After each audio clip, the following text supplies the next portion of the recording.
prehistoric cave painting to Greek architecture to the planes flying overhead, humans have looked to nature for inspiration for millennia.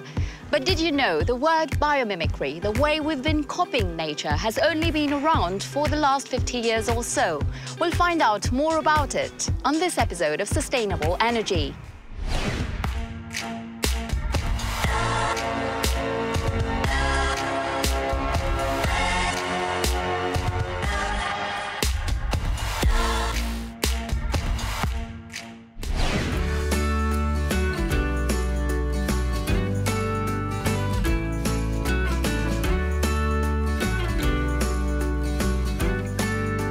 Welcome to the Greek Cyclades Islands. I'm Asha and I've come here to meet a biomimicry expert, Alessandro Bianciardi. I'll ask him how design and innovations that mimic Mother Nature can make the planet more sustainable.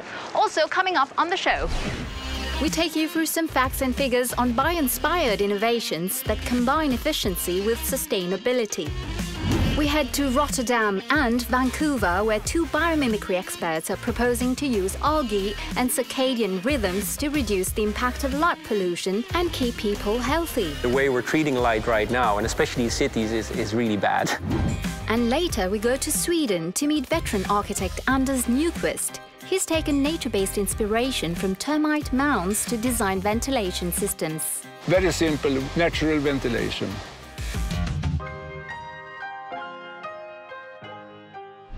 One way mimicking nature could be handy is when it comes to managing carbon emissions, as nature has already proven it can do it better than us. According to a report by the University of Davis in California, 55% of carbon sequestration is done naturally by the environment. And here's what else we can learn about biomimicry.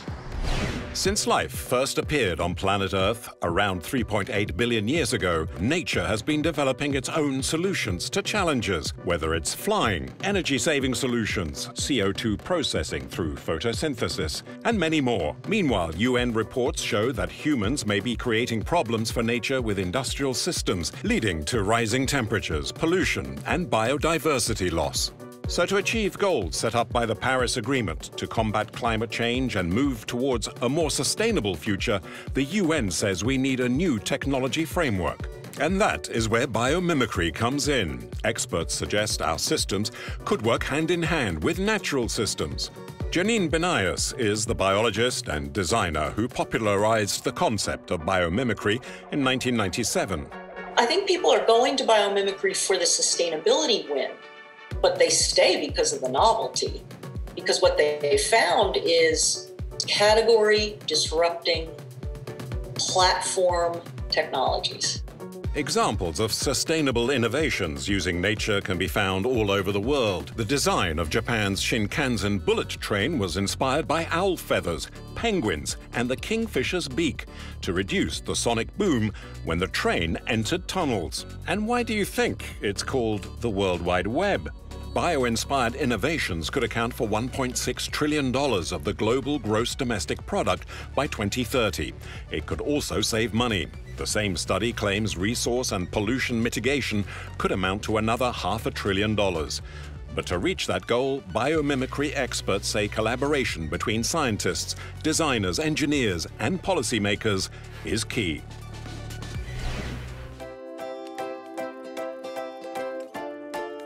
I've crossed to the island of Tinos to see biomimicry in action and to meet Alessandro Bianciardi, our expert for this show. He runs a bio-inspired desalination project here.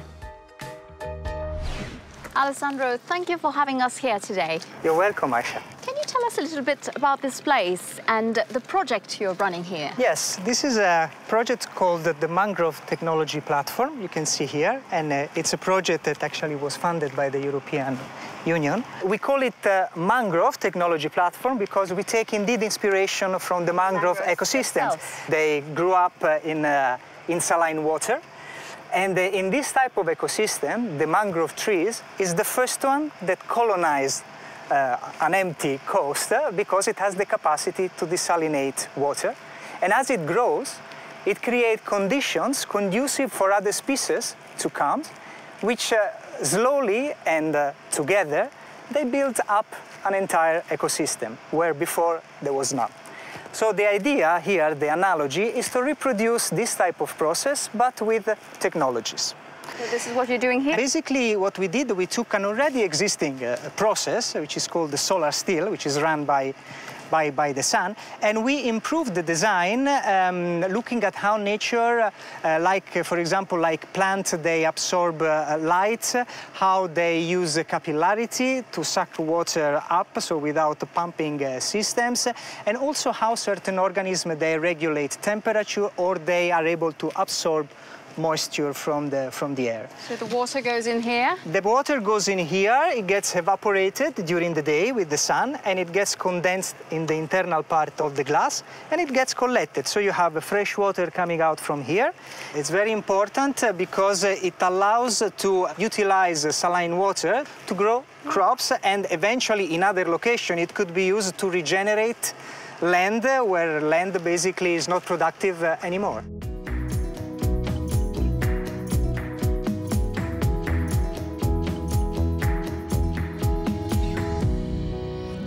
What does biomimicry mean for you? As an environmental engineer working on a sustainable development project, I was always looking for a holistic approach to solve this type of challenges. So almost 10 years ago, I started to train myself in this discipline, which led me to a PhD program at the Politecnico di Milano, and I co-founded a company, Planet, which is fully dedicated to bioinspired design.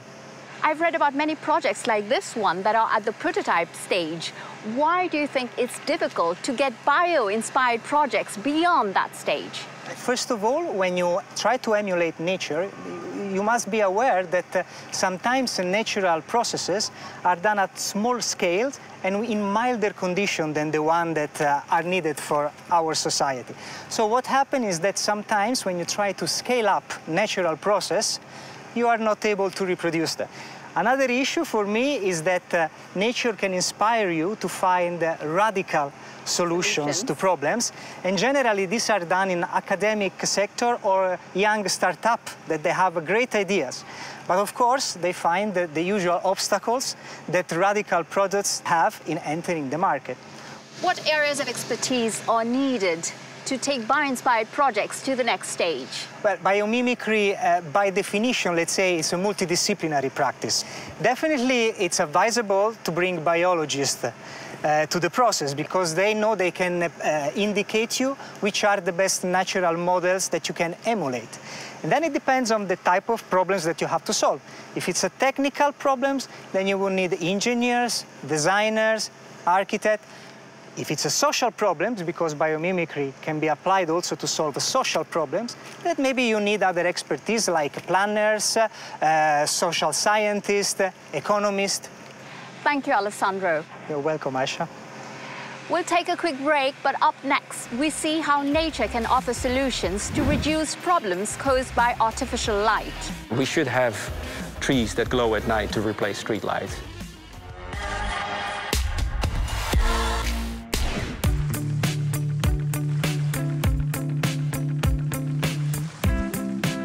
Welcome back to Sustainable Energy. Today we meet innovators who have been inspired by plants and animals to design the world of tomorrow.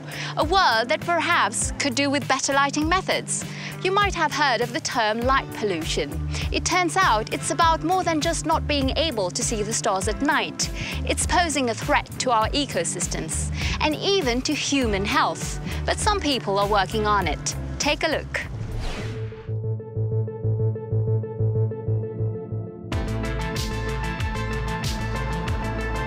The impact of artificial light on wildlife and the environment has recently appeared on the United Nations agenda.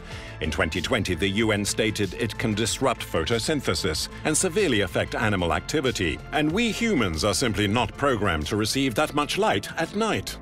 We evolved as hunter-gatherers around the equator on the plains. We were exposed to bright daylight for at least 12 hours a day. And then at night, with the exception of orange firelight and, say, the moonlight, we were exposed to darkness. Exposure to artificial lighting has been increasing since the invention of the light bulb, and studies have shown that too much night exposure can stop the production of melatonin, a hormone produced in pitch darkness that doesn't only help us sleep better. Melatonin is a hormone that prepares our brain and body for sleep. It does other things as well. For example, it plays a role in the process of identifying cancer cells and targeting them for destruction. So it's a really important hormone. Glenn Landry promotes a return to more natural lighting systems using technology available to us, but that can also mimic the sun's cycles. He's been advising Sarah Morgan, an industrial designer who has developed a tunable lighting system that adjusts the light spectrum to human needs using some very small particles. We use quantum dots. They are nanocrystals, and when they're excited, they give off energy in the form of light. So when I turn this UV light onto the quantum dots, you can see that they are emitting at incredibly high efficiency. We use these materials in our lighting systems, and we modulate the amount of light that they emit throughout the day in order to emulate sunlight. And for Sarah, the future of sustainable lighting is not made of light bulbs. Our focus as a company is programmable paint. So with every iteration of our technology, we're moving closer and closer to embedding quantum dots into our walls so that we can emulate sunlight moving through the room throughout the day, the way that it would if sunlight was coming in through the window. New technologies, new supports, and new visions. Dutch artist Daan Roosgaarde has also been looking for ways to minimize the use of artificial lighting in nature. The way we're treating light right now, and especially in cities, is really bad. It's not energy sufficient, electricity bill, bad for animal, bad for people. Roosgaarde uses unexpected sources of light in nature. They include microalgae and natural ink. This looks like a normal rock, nothing special, but it's actually embedded with very special ink, which makes it light emitting. One of the projects we're working on is combining the notion of science and nature and working on glowing trees. So at daytime it looks like a normal piece of tree, but the moment we go to a dark space, it glows at night. We developed a sort of biological ink which actually enhances the well-being of the tree and doesn't harm it, and it charges at daytime and glows at night. And that would be enough for wayfinding or guidance to reduce the ugly, polluting streetlights and to maybe bring back more trees and more nature into the city. That's the smart city, in my opinion. That's the future city. The UN Environment Programme estimates artificial light is increasing by around 2% every year. In 2020, the Australian government published a set of guidelines to mitigate the effects of artificial light on wildlife, astronomy, and human health. While better light management is recommended, natural lighting is a solution investors are yet to explore. We should have trees that glow at night to replace street lights. Yeah, we should have light which is biological, which grows exponential, which doesn't have an energy bill. Yeah, we should have highways or bicycle paths which charge at daytime by the sun and glow at night, reducing the light pollution, reducing the energy bill. That's the future. There's no way back.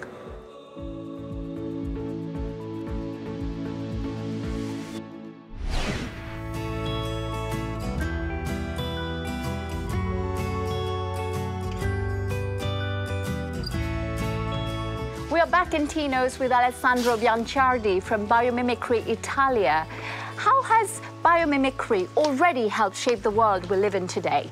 Well, biomimicry definitely helped already in shaping the world, and it will keep on helping in the years to come. Lots of ideas inspired by nature are already among us. For example, the way we manufacture things. We learn from nature how to develop new chemical processes that are less toxic for us and also more friendly for the environment. For example, we developed new sustainable material looking at how the shells they build their structure, creating new composite materials which are very tough. We learn from the spider net how to make a new and more resistant fiber. And we also learn to develop urban water management system, just looking at how forests manage water. And the list can go on. Going forward, what role can biomimicry play in addressing the challenges facing our world today? Actually, nature seems capable of finding compromise amongst everybody's needs, within a planet with limited resources. So for sure we could find an integrated solution for challenges like water scarcity, food supply, and we will be able, for example, to build up a circular economy looking at nature, or build up a regenerative society. We will be able to adapt also to climate change, for example. On an individual scale, can we practice biomimicry at home, for example? Oh yes, definitely. At all ages and with all the backgrounds. Material is available. You have plants at home. You have your pets. Absolutely. You just can take a broccoli, for example. You start to look at it, try, touch it, see the color, and try to imagine why the broccoli is like this. And then you can imagine, okay, what can I solve with this type of shape? And then you just let your creativity go. Thank you, Alessandro. Stay with us. When we return, we go to Sweden to meet an architect who thinks that when it comes to heating and cooling, termites know better. The termite nest is a sun collector. They are cooling the incoming air.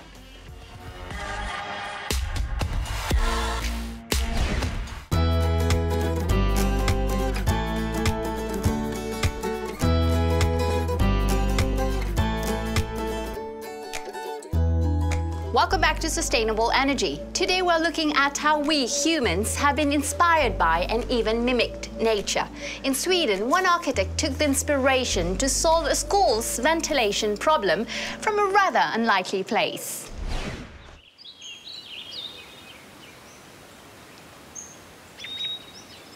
Biomimicry for me is that we find a solution in nature that can be mimicked in the building of a city.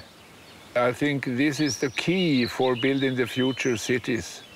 My name is Lars Nyquist. I'm an architect, and I've been working as an architect since 1962.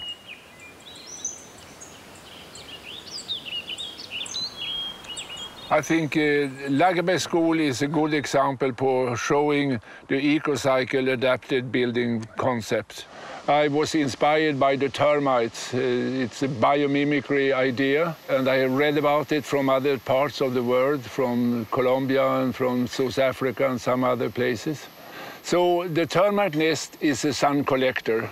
When the sun is shining on the tower, the nest, it heats up the whole nest. And then the termites, millions of years, have been digging canals underground into the termite nest. And it means that they are cooling the incoming air, for the temperature in the ground is lower than out in the air. And this is a system we have used here. So we have the air intake from the small towers in the buildings. So this is the air inlet, and it goes down in the ground, and then it's a canal into the building. And in the basement, the distribution of the fresh air is in the ground. When the sun is shining on the roof, the air will go slowly up to the chimneys on top of the building. And these chimneys are connected to the ventilation system from the classrooms.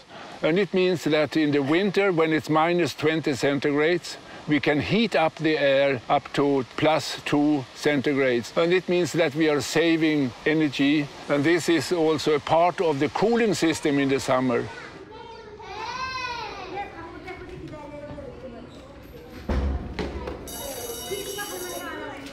A school can be a platform for education of people also in environmental matters. You can ask the school children in Lagerberg School, and they know about the water, the energy, the material, and so on.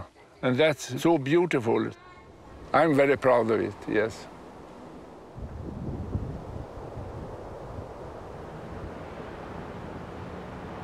Anders' idea is to take the nature inside the buildings. Our system built on plants, and the plants capture the pollution. Here you can see we take inside air to the filter and remove particles and dust, and in the bottom we had fresh air outside.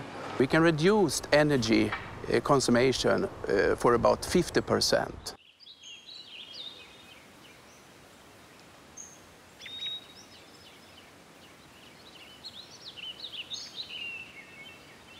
We bought 18 hectares of land and planned a village. We really wanted to describe how we can live in balance with nature. You can see the plan for the village. Here is the entrance, and here is the plots. And now, after 50 years, read the program. Everything has been done as we planned from the very beginning. We have our own water supply. We have different kind of small-scale wastewater treatment things in the village. You can't get a change until you have good examples. And my little village here is just a good example. And Lagerberg School is also a good example that you can be inspired of. But we need to do projects, and so people can feel them, touch them, smell, and everything, be inside the building and see how it's working. Then you can convince people to do it in another way, to rethink the way of living. That was an interesting energy-saving story. How can biomimetic designs address the increasing demand for energy? Biomimicry can help us developing products that are more efficient. Not only products themselves, but the way we produce them and the way also we dispose or we reuse or we upcycle them. We have already several examples of how to make a more efficient hydraulic system, or we have, for example, smart systems to manage factories which copied algorithms from swarm intelligence, so the same intelligence that is used by ants and bees. Another way, actually, biomimicry can help us in building up more efficient energy systems. It can help us also to improve technologies that are run with renewable energy. We have examples. Someone developed more efficient wind turbines, emulating the fins of the whales. Can biomimicry pose a threat to nature? I mean, by overdoing it?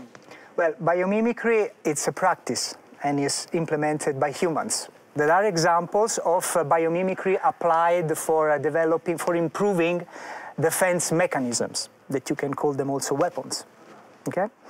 There is genetic engineering. So you can learn from nature to cure diseases, but also to make something not very nice. So I think that there are two issues here that needs to be taken into consideration. First of all, your ethics. You need to develop ethics for the respect of nature, to preserve and restore nature. Secondly, you can use biomimicry not only to find solutions to problems, but to measure your actions against nature's principle. Would nature do that?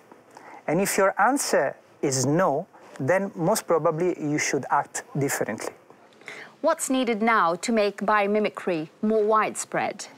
I would say two main ingredients. First of all, awareness at all levels, private and public sectors, about biomimicry case studies. And secondly, I think it's crucial to bring biomimicry in the educational systems. So from kindergarten up to the university, the school curricula, they should embed somehow biomimicry teachings. So naturally, they will be interested in looking at nature and utilize nature whenever they have a problem to solve.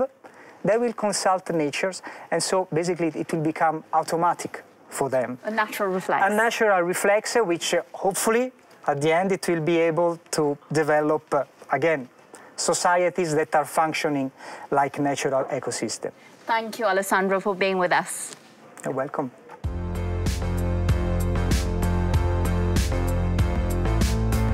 From insects to whale fins to algae, solutions to make us more energy efficient might be right under our nose. More awareness of biomimicry could be good for the planet and good for business too. Well, that's it for this edition of Sustainable Energy. If you'd like to comment on this program or our theme this year, nature-based solutions, then do get in touch on Twitter @CNVC Energy. We'd love to hear from you. Until next time, goodbye.